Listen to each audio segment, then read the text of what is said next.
പാചകത്തിൽ വിരുദ്ധൻ എൻ്റെ അച്ഛനാണെങ്കിൽ ഇന്ന് എൻ്റെ ഏട്ടൻ കുറേ നാളുകൾക്ക് ശേഷം ഒരു പാചകത്തിന് കയറിയിരിക്കുകയാണ്. അപ്പോൾ ഞാൻ എല്ലാവിധ ഭാവങ്ങളും നേരുന്നു. അപ്പോൾ തുടങ്ങിയാട്ടെ. ആദ്യം ഒരു സവാള എടുത്ത് വലത് കൈ കൊണ്ട് ഇടത് കൈ ഇങ്ങനെ ആകാം. അത് ഒരു വട്ടമല്ല 3 തവണ. ഒരു തവണ പോലും താഴെ പാത്ര രീതി ചെയ്യണം. ഒരു പിച്ചാത്തി ഇങ്ങനെ എടുത്ത് ഇങ്ങനെ ഇറങ്ങണം. കൈ കൊള്ളരുത്, താത്തി വേണം. അതൊക്കെ പാചകക്കാരനൊന്നും അല്ല, നല്ല നമ്മളൊന്ന് ട്രൈ ചെയ്ത് നോക്കുവാണ്. അങ്ങനെയൊക്കെ നോക്കട്ടെ. നമ്മളിച്ച് ചീനി ചെയ്തിട്ടുണ്ട്. അതിനൊരു കറി നമ്മളിന്ന് ചെയ്യുകയാണ്. പെണ്ണുങ്ങളുണ്ടാക്കുന്ന കറിയല്ല ഇത്. ഈ കറി ലോകമെമ്പാടും എല്ലാവരും കാണണം.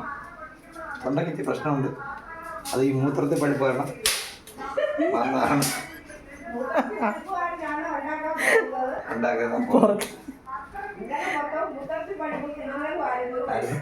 ആശുപത്രി നിറങ്ങി നേരെ റെസ്റ്റോറൻറ്റാതെ പോലും പ്രയത്നം കറി ചെയ്യുകയാണ്. പെണ്ണുങ്ങൾ കണക്കല്ല, നമ്മൾ ചെയ്യുന്ന കാര്യങ്ങൾ അന്നേരം ക്ലീൻ ചെയ്ത് മാറ്റും. കൈ നല്ലോണം കഴുകണം. കീടാണുക്കൾ നമ്മുടെ കയ്യിൽ നിന്നുള്ളത് സവാള നമ്മൾ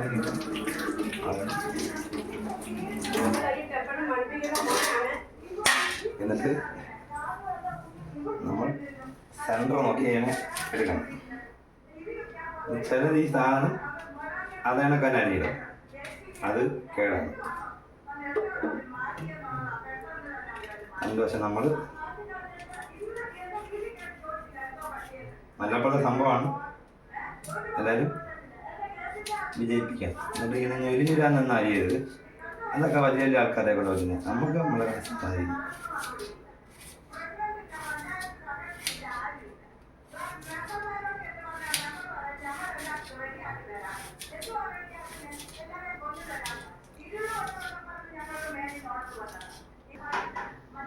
ആവണല്ലോ. സവാള അരിഞ്ഞു. സവാള അരി തീർന്നില്ല, ഉണ്ട്. സവാള അരി. ഇനി നമുക്ക് വേണ്ടുന്നത് ഒരു 5 പച്ചമുളക്. ഇതിൻ്റെ തണ്ടെല്ലാം വൃത്തിയാക്കുക.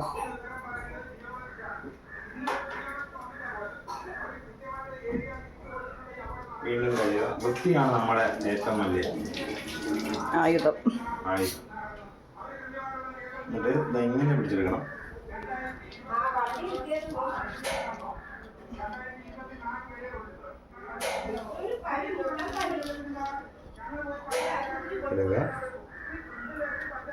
നെടുകെ കയറുക അല്ലേ ഏട്ടാ? നെടുകെ കയറുക.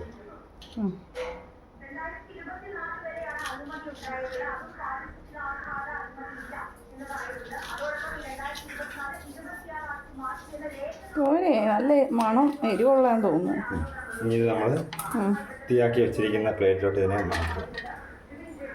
ഇനി ഇതിനകത്ത് ചേരേണ്ട സാധനങ്ങൾ നമ്മൾ ചേർക്കുന്നതാണ്.